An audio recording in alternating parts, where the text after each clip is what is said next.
સુરત શહેરમાં વરસાદનું જોર થોડું ધીમું થયું છે, પરંતુ જિલ્લામાં પડેલા ભારે વરસાદના કારણે અને ઉકાઈ ડેમની સપાટીમાં વધારો થવાને કારણે મીઠી ખાડી ઓવરફ્લો થઈ ગઈ છે અને અન્ય ખાડીઓ પણ બંને કાંઠે વહેતી થઈ છે, જેના કારણે ખાડી કિનારાના અનેક વિસ્તારમાં પાણીનો ભરાવો થયો છે.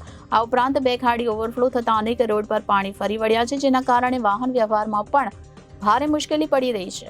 સુરત શહેર અને જિલ્લામાં ધોધમાર વરસાદને પગલે મીઠી ખાડી ઓવરફ્લો થઈ ગઈ છે, જેના કારણે ખાડીનું પાણી આસપાસના નીચાણવાળા વિસ્તારોમાં પણ ઘૂસી ગયું હતું. તો મનપાની બેદરકારીના કારણે દર વર્ષે આવી જ સ્થિતિ ખાડી વિસ્તારમાં જોવા મળે છે, ત્યારે આ વર્ષે પણ વરસાદ બાદ ખાડી વિસ્તારમાં પાણી ફરી વળતા શહેરની વચ્ચેથી નદી વહેતી હોય તેવા દ્રશ્યો પણ સર્જાયા હતા.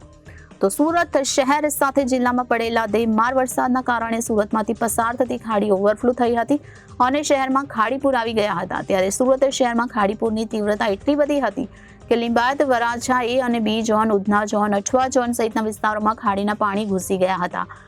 તો જિલ્લામાં વરસાદનું જોર હવે ઘટી જતા મોડી રાત્રિ સુધીમાં પણ તમામ ખાડીઓ ભયજનક લેવલથી તો નીચે આવી ગઈ છે, પણ હજી પણ ઘણી ખાડીઓ બે કાંઠે વહે છે અને તેના કારણે હજી પણ નીચાણવાળા વિસ્તારોમાં ખાડીના પાણી જોવા મળી રહ્યા છે. તો ખાડીપુરના કારણે સૌથી વધુ અસર સણિયા, હિમાદ અને કુંભારિયા ગામ સાથે મીઠી ખાડી વિસ્તારમાં પણ લોકોને થઈ હતી. તો સતત વરસેલા વરસાદના કારણે લોકોના ઘરમાં અને સોસાયટીની ફરતે પાણી હોવાથી લોકોની હાલત પણ કફોડી જોવા મળી હતી. તો સુરત શહેરમાં વરસાદનું જોર થોડું ધીમું થયું છે, પરંતુ જિલ્લામાં પડેલા ભારે વરસાદના કારણે અને ઉકાઈ ડેમમાં સપાટી વધતા મીઠી ખાડી ઓવરફ્લો થઈ છે અને અન્ય ખાડીઓ પણ બંને કાંઠે વહેતી થઈ છે, જેના કારણે ખાડી કિનારાના અનેક વિસ્તારોમાં પાણીનો ભરાવો થયો છે. આ ઉપરાંત બે ખાડી ઓવરફ્લો થતા અનેક રોડ પર પાણી ફરી વળ્યા છે, જેના કારણે વાહન વ્યવહારમાં પણ ભારે મુશ્કેલી પડી રહી છે. Reporter Hanif Malik, Janadesh news, Surat.